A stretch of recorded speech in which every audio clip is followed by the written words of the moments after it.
ஒரு நபரு வெறும் ரூ. 2000 கடனுக்காக தற்கொலை பண்ணி இறந்து போயிருக்காரு. அந்த நபர் வந்து அந்த கடன கட்ட முடியாம தற்கொலை பண்ணிக்கல. அங்க நடந்தது என்னன்னா, ஆந்திராவ சேர்ந்த நரேந்திரகுமார் அப்படின்னு சொல்லப்படக்கூடிய ஒரு ஆளு. இவருக்கு வந்து 2024 ஆரம்ப காலத்துல கல்யாணம் ஆகுது. கல்யாணம் ஆன உடனே இவருக்கு கமிட்மெண்ட்ஸ் கொஞ்சம் ஜாஸ்தி ஆகுது. செலவுகள் கொஞ்சம் ஜாஸ்தி ஆகுது. அதனால இந்த மனுஷன் வந்து இந்த தேர்ட் பார்ட்டி அப்ளிகேஷன் மொபைல் அப்ளிகேஷன்ல லோன் குடுப்பாங்கல்ல, அந்த மாரி சில அப்ளிகேஷன்ல லோன் வாங்குறாப்ல. அதுல ஒரு அப்ளிகேஷன்ல ரூ. 2000 லோன் வாங்கும்போது அந்த லோன கட்டாதனால, அந்த அப்ளிகேஷன்காரன் லோன் இவரு குடுத்தார்ல, அந்த அப்ளிகேஷன்காரன் என்ன பண்ணிட்டான்னா, இவரோட கான்டாக்ட் டீட்டெயில்ஸ் எல்லாத்தையும் அவனுங்க எடுத்துக்கிட்டு, அந்த கான்டாக்ட் டீட்டெயில்ஸ்க்கு இவருக்கு ரீசென்ட்டா கல்யாணம் ஆச்சுன்னு சொன்னேன்ல, அவரோட ஒய்ஃபோட ஃபோட்டோவெல்லாம் ஆபாசமா மார்ஃப் பண்ணி, அந்த கான்டாக்ட் லிஸ்ட்டுக்குலாம் அனுப்பிச்சிருக்கானுங்க. ஸோ, அந்த ஸ்ட்ரெஸ்ஸ தாங்க முடியாம, ட்ராமாவ தாங்க முடியாம தான் இவரு வந்து தற்கொலை பண்ணி இறந்து போயிருக்காரு. இதுலருந்து நான் என்ன சொல்ல வரேன்னா, தயவு செஞ்சு ஏதாச்சும் லோனு கீனு உங்களுக்கு தேவைன்னா, இந்த மாரி தேர்ட் பார்ட்டி அப்ளிகேஷன்லலாம் நீங்க போய் லோன் வாங்காதீங்க. ஏன்னா,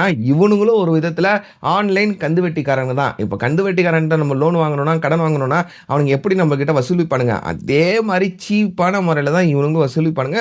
ஸோ, தயவு செஞ்சு தேர்ட் பார்ட்டி அப்ளிகேஷன்ல லோன்லாம் வாங்காதீங்க.